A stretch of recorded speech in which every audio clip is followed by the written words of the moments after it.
Hi అండి అందరికీ అందరూ బాగున్నారనుకుంటున్నాను. ఇంకా బాగుండాలని మనస్ఫూర్తిగా కోరుకుంటూ ఆ వారాహిదేవి నవరాత్రులు చేసుకుంటున్నా కదా, ఆ అమ్మదయ అందరి మీద ఉండాలని మనస్ఫూర్తిగా కోరుకుంటూ welcome back to our channel.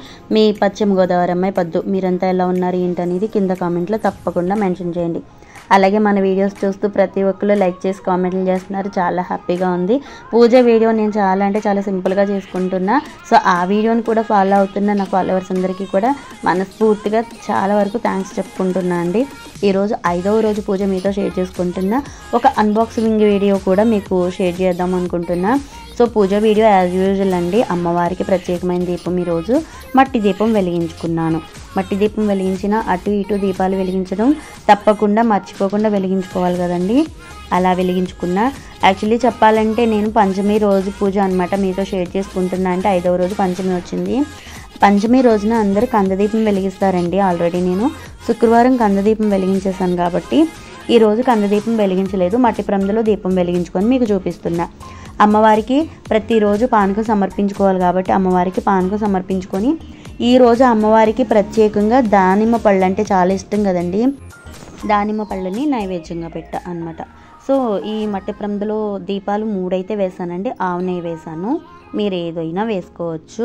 నాకు తోచినంతలో నేను అమ్మవారికి చేసుకునే డైలీ వారి పూజ అండి. అంటే ఈ 9 days అమ్మ ఎంతవరకు ఉపయోగిస్తుందో అంతవరకు చేసుకుందాం అని అనుకున్నా కానీ ఎటువంటి కలసం కానీ పీఠం కానీ యంత్రం కానీ విగ్రహం కానీ నేను పెట్టలేదన్నమాట. సో అలా అమ్మవారికి మనస్ఫూర్తిగా పూజ అయితే చేసుకుంటున్నానండి. ఈ పూజ వీడియో ఎలా అనిపించిందో ఖచ్చితంగా చెప్పండి. అలాగే ఇంకొక వీడియో ఏంటంటే ఇవాళ ఒక అన్బాక్సింగ్ వీడియో అండి. మా ఇంట్లో ఒక చిన్న తప్పిదం అయితే చేశాను. ఇంత సంసారం చేసుకుంటూ ఎక్స్ట్రా గ్యాస్ సిలిండర్ మెయింటైన్ చేస్తాను. కాకపోతే మనకి కొంచెం జాలిగుండ ఎక్కువ కదా, పక్కింటి వాళ్ళు అడిగారని చెప్పేసి ఫుల్ సిలిండర్ అయితే వాళ్ళకి ఇచ్చాను అనమాట. సో వాళ్ళు మనకి రిటర్న్ ఇచ్చేసరికి నాకు ఇంట్లో సిలిండర్ అయితే నిల్ అయిపోయిందనమాట.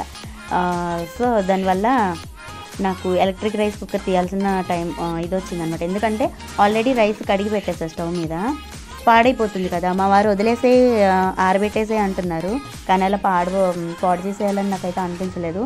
ఎలక్ట్రిక్ రైస్ కుక్కర్ ఉంది కదా, అవసరాన్ని బట్టి వాడుకోవడానికి, కాకపోతే ఇంకా దీనికి ఎన్నాళ్ళని దాస్తామని చెప్పి బయటికి రైస్ కుక్కర్ అయితే తీసా.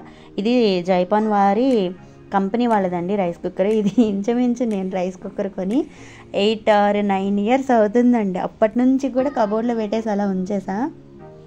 దేనికైనా సమయం రావాలని అంటారు కదా, సమయం నాకు ఇప్పుడు వచ్చిందనమాట. సో ఓపెన్ చేసేసాను అనమాట. ఆల్రెడీ ఓపెన్ చేసేసాను, మీకు చూపిస్తున్నా అంతే. బాక్స్ అంతా కూడా చూపించా. నేను ఏది కొత్త వస్తువు తీసుకున్నా సరే అండి, ఫస్ట్ కుంకుమ బొట్టు పెట్టి అగరత్తులు ధూపం వేసి నమస్కారం చేసుకొని ఓపెన్ చేస్తానండి. అలాగా నేను రైస్ అప్పటికప్పుడు పెట్టాలి కాబట్టి గబగబా పెట్టేసాను. వీడియో అయినా షూట్ చేయడానికి టైం సరిపోలే, అందుకని ఇప్పుడు ఈ వీడియో అయితే మీతో షేర్ చేసుకుంటున్నా. ఆ రోజు అప్పటికప్పుడు వీడియో చేయడానికి నాకు ఇంకా అవ్వలేదు, రైస్ పాడైపోతుందని చెప్పి.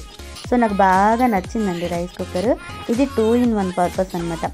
ఈ పైన వచ్చిన బౌల్ అంతా కూడా వెజిటేబుల్స్ కుక్ చేసుకోవడానికి, దుంపలు, బ్రకోలీ ఉంటాయి కదండి, లీఫీ వెజిటేబుల్స్ అలాంటివి ఉడకబెట్టుకోవడానికి బాగా పనిచేస్తుంది అనమాట. కింద రైస్ కుక్ అవుతూ ఉంటే మనకి పైన వెజిటేబుల్స్ కుక్ అవుతాయి. ఆల్ వెరైటీ వెజిటేబుల్స్ అన్నీ కూడా కుక్ అవుతాయండి. ఇక ఈ రైస్ కుక్కర్ వస్తే కనుక నేను 2 రైస్ కుక్కర్స్ వాడానండి ఇప్పటి వరకు. కొంచెం లో కాస్ట్లో వాడాను. ఇది 5000 కాస్ట్ అనమాట అప్పట్లో. ఇప్పుడు ఇంకా రేట్ ఉండొచ్చు, కానీ ఎంత మంచిగా ఉంటుంది అనేసి నేనైతే అనుకోలేదు. ఆ 2 రైస్ కుక్కర్లో కూడా నాకు అడుగు పట్టేసేది రైస్. అసలు ఇందులో రైస్ కుక్ చేస్తే నాకు అసలు అడుగు పట్టలేదు. ప్రతి మెతుకు కూడా బయటకు వచ్చిందనమాట. అంత నీట్గా కుక్ అయిందండి. ఎలక్ట్రిక్ రైస్ కుక్కర్ ఇది చాలా బాగా యూజ్ అవుతుంది అని అనిపించింది నాకు. చాలా క్యూట్గా కూడా ఉంది. అండ్ మనకి ఇది లోపలంతా కూడా నాన్ స్టిక్ అండి. నాన్ స్టిక్ జనరల్గా వాడకూడదు, కానీ తప్పలేదు. ఆల్రెడీ ఎప్పుడో తీసుకున్నది కదండి, ఇంకా తప్పలేదు అనమాట. సో అలాగా ఈ లోపల వచ్చిన బాడీ అంతా కూడా చాలా నీట్గా వచ్చి మనకి చాలా సేఫ్టీగా వైర్ సిస్టమ్ కానీ మనకి ఫ్లగ్ సిస్టమ్ కానీ చాలా నీట్గా ఇచ్చారనమాట. చాలా అంటే చాలా నచ్చిందండి నాకు. మనం చాలా అంటే సేఫ్టీగా ఉంటామన్నమాట. ఎవరైనా చిన్నవాళ్ళైనా సరే అండి చక్కగా యూజ్ చేయొచ్చు. ఎలక్ట్రిక్ రైస్ కుక్కర్ అంటే చాలా వరకు భయపడతారు. ఎంతవరకు ఎందుకు, మా పాప కూడా భయపడుతుంది అనమాట. చూడండి ఫ్లగ్ సిస్టమ్ ఎంత సేఫ్టీగా ఉందంటే, ఇంతకుముందు వాడిన రైస్ కుక్కర్ నేను ఈ ఫ్లగ్ తీసేటప్పుడు ఊగిపోయేదనమాట. అలా ఊగిపోయి మొత్తానికి బయటకే వచ్చేసిందండి. చూసారు కదా, పసుపు బొట్టు పెట్టి నేను వాడతానండి ఏదైనా సరే. ఇందులో ఇంకొక 10 మందికి వండి పెట్టాలి దేవుడానికి అన్నం పెట్టుకుంటా. స్టవ్కి సంబంధించిన ప్రతి వస్తువు అంతేనండి, కొత్త గిన్నెలైనా సరే అంతేనండి. ఫస్ట్ పాలు పెట్టేసి ఇందులో పాలు పోసి తొలిచేసి దాని తర్వాత దీంట్లో రైస్ పెట్టేసి అనమాట. ఆ రోజు కొత్త గిన్నె ఏదైనా సరే పాలు తొలచి పెట్టుకోవాలని నాకు ముందు నుంచి అలవాటండి అలాగా. సో ఇంకా రైస్ అయితే కడిగి పెట్టేశాను. ఎలా కుక్ అవుతుందో మీకు ఇవాళ చూపిద్దామని చెప్పి రైస్ కడిగి పెట్టా. చాలా బాగా కుక్ అవుతుంది, అసలు అడుగు పట్టట్లేదండి. మనం వాచిన రైస్ ఎలా చేతికి వస్తుందో అలా వస్తుంది అనమాట.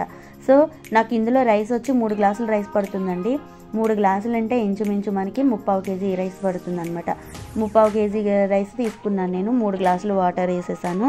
3 గ్లాసుల రైస్కి 6 గ్లాసులు వాటర్ వేసేసి నేను రైస్ అయితే కడిగి పెట్టేసాను. నార్మల్గా రైస్ కుక్కర్ పెట్టుకుంటే ఇలా పైన లిడ్ పెట్టుకోవచ్చు, కాకపోతే ఇవాళ ఏదైనా ఉడకబెట్టి చూపిద్దామని అనిపించింది. అందుకని ముందు రోజు పూజ చేసినప్పుడు అమ్మవారి దగ్గర పెట్టిన దుంపలు ఉంటే అవి ఉడకబెట్టి చూపిద్దాం మీకు అనేసి అనిపించింది.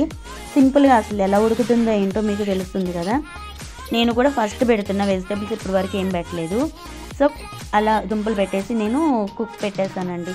మనకి కుక్ అవుతుంది ఇంచుమించు మనకి రైస్ కుక్ అవడానికి 15 మినిట్స్ టైం పడుతుంది. ఆటోమేటిక్ కదండి రైస్ కుక్ అయిన తర్వాత అదే ఆఫ్ అయిపోతుంది అనమాట.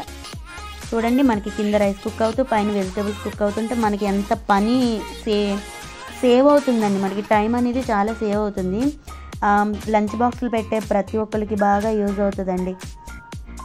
చూడండి ఆవిరి వస్తుంది మనకి, ఇలా ఆవిరి వస్తూ ఆ ఆవిరికి ఉడికిపోతూ ఉంటుందండి. మధ్యలో మనం ఇడ్లీ గిన్నెలు ఉంటాయి, ఇడ్లీ ప్లేట్స్ ఉంటాయి చూడండి, అవి కూడా పెట్టుకోవచ్చు అనిపించింది నాకు. ఐడియాలు వస్తూ ఉన్నాయన్నమాట. చూడండి రైస్ అయితే కుక్ అయిపోయిన తర్వాత నేను దుంపలు బయటికి తీసేసా. చూడండి ఎంత సాఫ్ట్గా కుక్ అయిపోయినాయి. పెట్టినవి 2 దుంపలే, ఎక్కువ పెట్టుకుంటే ఇంకా ఎంత ఫాస్ట్గా ఉడుకుతుందా అన్నది అర్థమైందనమాట. సో అమ్మవారి ప్రసాదం రెడీ అయిపోయింది, దుంపలు ఉడికిపోయినాయి. చూడండి ఎంత మెత్తగా సాఫ్ట్గా. మొక్కజొన్న కంకులు పిల్లలకి మనం స్నాక్స్లో పెట్టాలనుకున్నప్పుడు ఇలాగ రైస్ కుక్ చేసేటప్పుడు వాళ్ళకి పెట్టేయచ్చండి. అవి కూడా చాలా ఫాస్ట్గా ఏవైనా ఉడికిపోతాయి. ఎగ్స్ ఉడుకుతాయో లేదో అనేది మాత్రం చూడాలి, అది ఎందుకో నాకు డౌట్ వస్తుంది. సో ఇది పక్కన పెట్టేసి మీకు రైస్ చూపిస్తున్నా. చూడండి రైస్ ఎంత పొడిలాడుతూ వచ్చిందో పొగలు కక్కుతూ.